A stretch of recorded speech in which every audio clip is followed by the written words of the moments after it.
Welcome to the Intuitive Hour with psychic medium, author, and intuitive life coach, Michelle Beltran.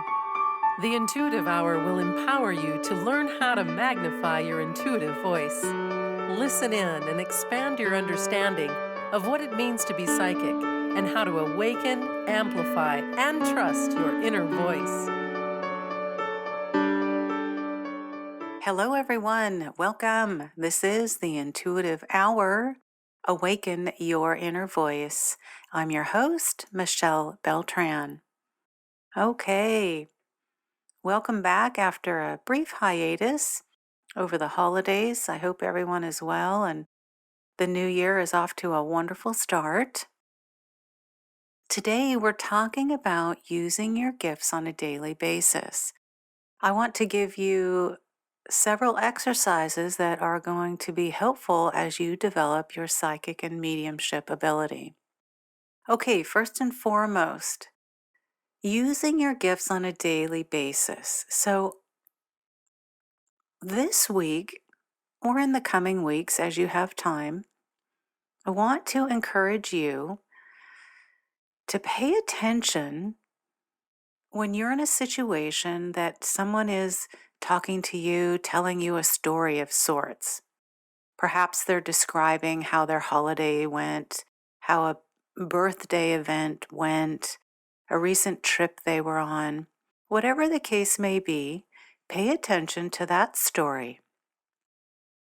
Pay especially close attention to any images, visions, or impressions that may come through as you are listening. So I'm bringing this to your attention, this exercise, so that you can begin to see and realize, and perhaps you already have noticed, that your gifts are with you nonstop.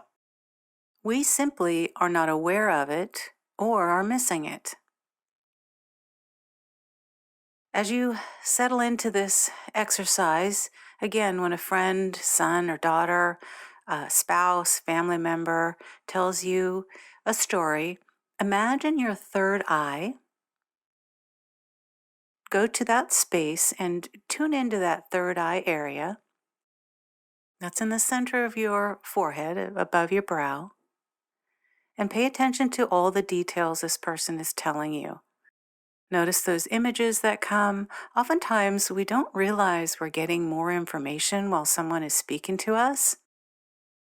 So tune in to what's coming in that's more, that's perhaps subtle or a sense. Maybe you don't get a very clear vision or image, but you get a sense about something. Tune into that. Begin to ask this person questions to get validation on what you may be seeing.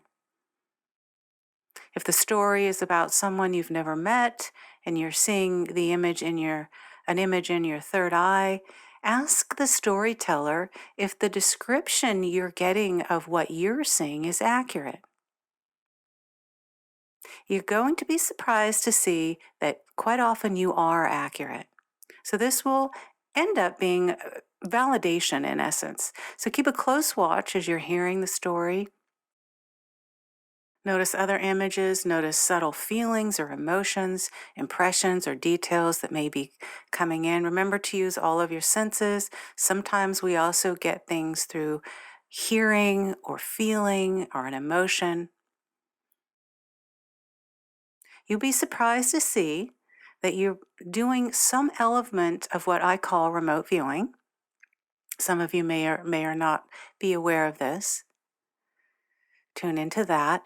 Also, tell the storyteller everything you see. Don't be afraid to share what you are receiving as well. Begin to make this a habit when you're talking to people.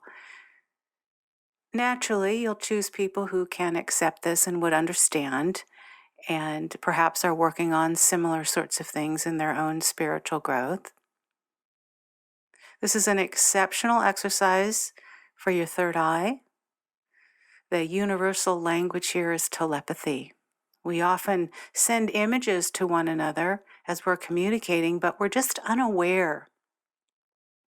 that that person is actually noticing or receiving this. And if we would check in with them, we would find validation that they're receiving similar images and impressions and or insight as well.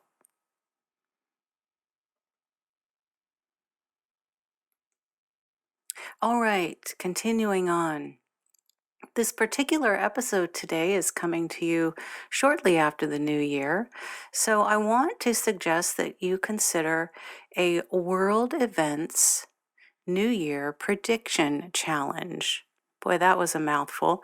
So, your homework will be to spend some time in deep meditation and allow yourself to focus on world events.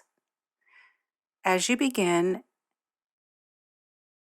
having meditated and quieted your mind, say out loud world events 3 times. This is the intention and the focus of this exercise. You might surprise yourself to see that you're actually able to make world predictions. You don't have to be a practicing psychic medium or well known established person with a business of this sort to be able to do this. Anyone can sit in a space of solitude, clearing their mind, and receive accurate images and impressions and insight about things ahead. You simply have to set the intention and clear your mind. So spend 30 minutes asking Spirit about world events upcoming.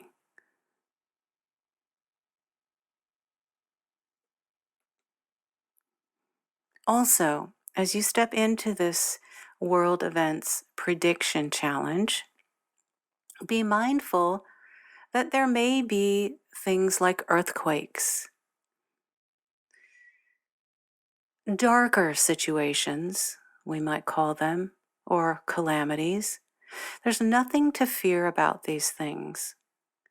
I would encourage you to be in a space of detaching yourself from any emotion that may come forward. Remember to ground yourself. You can refer to a prior episode on grounding and running energy here at the Intuitive Hour to refresh your memory on that process. Be mindful of being in a space of neutrality in the center of your head, not down in your heart. You're reporting, you're an observer, and you're allowing the information to surface. Get as much detail as possible. Try and get a feel for the time this event occurred, or will occur, rather. Try to get a sense of people involved, places, colors.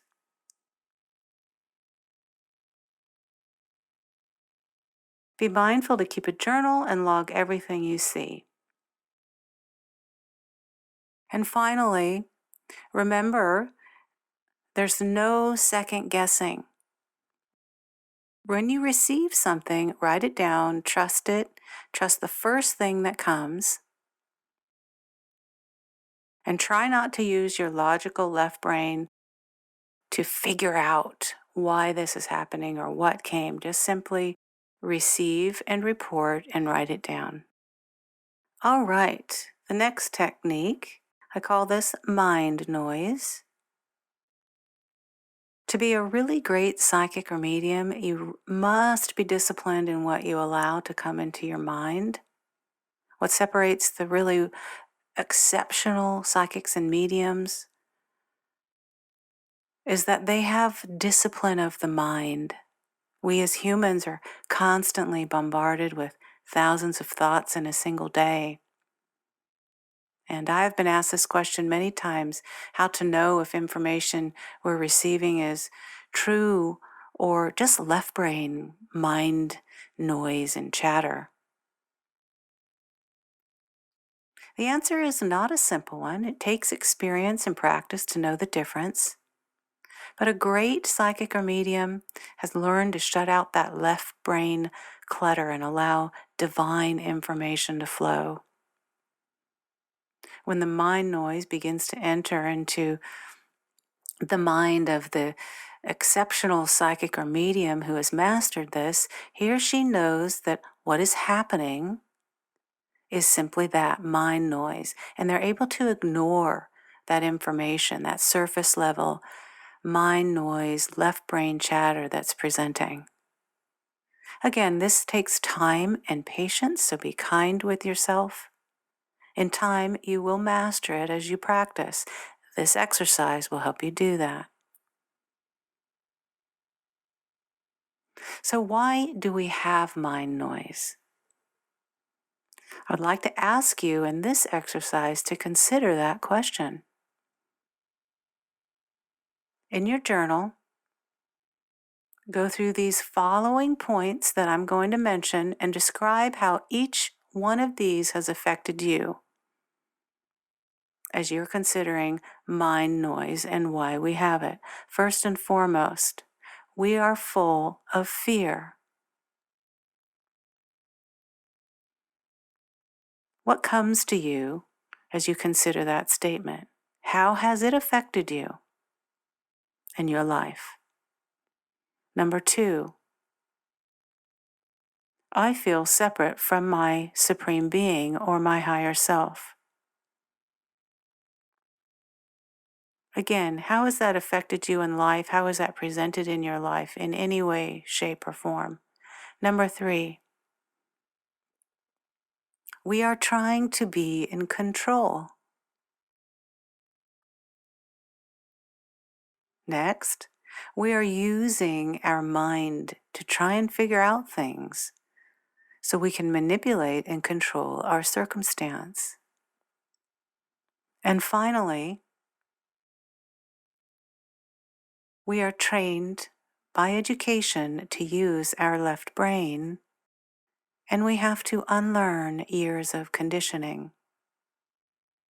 In your journal, take some time with these prompts. All right. In addition, I want to ask you to take some time, 15 or 30 minutes, to be in a quiet place. Relax your mind and body.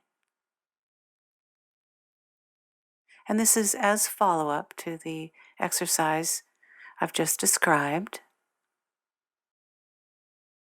Relax your mind and body, and once you are in a relaxed state, pay special attention to all thoughts that are entering your mind. Notice the left brain, how it begins to take over in time. It might do this, that left brain. That's all right, just notice it. The key here is to not demand thoughts leave, because there will be another and another and another thought. It's a battle that cannot be won, and this is because it is the way the brain is wired to think. It's just another trick of the ego when we try and control the thoughts by demanding they leave. The key is to observe the thought process without interacting with the thoughts. Notice how difficult it is to keep the mind in a quiet place. For the undisciplined, it's impossible. But if you practice this exercise, this simple exercise, once a week for 15 minutes, you will begin to improve on just allowing thoughts to surface without interacting with them. What I mean by interacting is becoming emotionally wrapped up in them and believing that the thought is your own. Our own mind clutter is so busy and loud that we often miss the messages from Spirit. So, as an example, you have the thought, what should I eat for dinner tonight? Try not to interact with this thought by contemplating. Just allow it to be there. When we have faith in the natural flow of synchronicity, The answer will present without using thought. You may get an image of possible dinner options. Observe the images. Watch them. Disengage from them. When we free up our mind by observing thoughts, something new and inspiring will take over. This is spirit. Another example are fear thoughts. These might try to creep in too. I don't get along with my mother-in-law and we have to spend the weekend together. Again, the key is to observe the thoughts without owning them as your own. Faith is a necessity. Without faith, one will never master the mind, and one will be a slave to the mind ongoing. When we have faith, the solution to our problem is already there, and it will unravel in the precise moment. All right, moving on to the next exercise. I call this daydreams. So today, pay attention to the little daydreams you find yourself falling into. Psychics and mediums, developing their skills and ability, learn that often the information coming through during a daydream can be relevant to a client, to someone he or she will be seeing in the near future, to world events, or to spiritual or other kinds of questions you've been thinking about. There are answers in your daydreams if you'll listen. It's a way your higher self is trying to communicate to you outside of formal meditation, for example, or your specific request. Daydreams happen when the conscious mind lets go for a little while because it is engaged in something. That something is important. And that's why so often a daydream will occur right in the middle of doing a work project, driving, or doing something else where your focus is maintained for a while. So, set the intention today, tomorrow, and the coming days as you have some free time. Set the intention to be aware when you fall into a daydream. And pay attention to the subject matter. Remember, we're constantly receiving guidance from our higher self. We're just not aware when we're not listening. Often, the messages come through those daydreams. So write down some notes as these daydreams come in and present, and see what the daydreams meant for you. Pull back the layers and take a look at them a little bit deeper. Was your daydream about a client? Was it about something in your own life? Did it appear to make no sense at all? Pay attention to that too. Things that seem like they don't make sense do, they have meaning, and are very often tied to what's coming ahead. So, your own higher knowing is trying to give you some insight about ahead. We want to listen. All right. The final exercise, reading interpersonal dramas. So I'd like to ask you to find some time to go out in the public, a shopping mall, a grocery store, any place where people interact. Your goal is to observe the little dramas that you see arising between people. Perhaps you'll observe a mother scolding her child, Perhaps you'll overhear an angry customer at a store. Maybe you'll observe people waiting in line impatiently. This exercise is about seeing into these situations to try and decipher what is underneath them. Naturally, there are many possibilities. It could be that the people have a spiritual contract to be in the situation they find themselves in. One person is in a crisis situation and having trouble managing emotions. A person may be under stress at work or home. Someone may have lost a loved one or had a relationship that ended. The situations can be many, but the underlying principle is that most times when we find ourselves in these kinds of conflicts or upsets with strangers, even family members, or with circumstances that irritate us, it isn't the people or the situation, but something else. Something else is at the source of this upset. Take some time with this.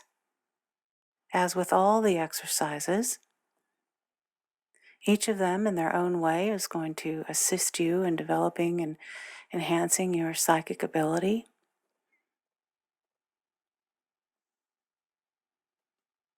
Most importantly, pay attention to the exercise on mind noise. As I've shared with you, this will take time to learn how to quiet the mind, but it is the most essential thing to support you in receiving accurate images and impressions that you're receiving from this higher source. All right, everyone, there we go. That's a wrap for our first episode of 2022. I'm delighted you are here with me. Please tune in next week as we continue in our exercise offering and tips and tools of developing your psychic ability and mediumship ability. Have a wonderful week. Also, for any questions, be sure to reach out at mbeltran@michellebeltran.com. Thanks for listening to the Intuitive Hour with Michelle Beltran. If you like what you heard, please share our podcast with a friend. And be sure to visit michellebeltran.com to get Michelle's popular Develop Your Clairvoyance ebook.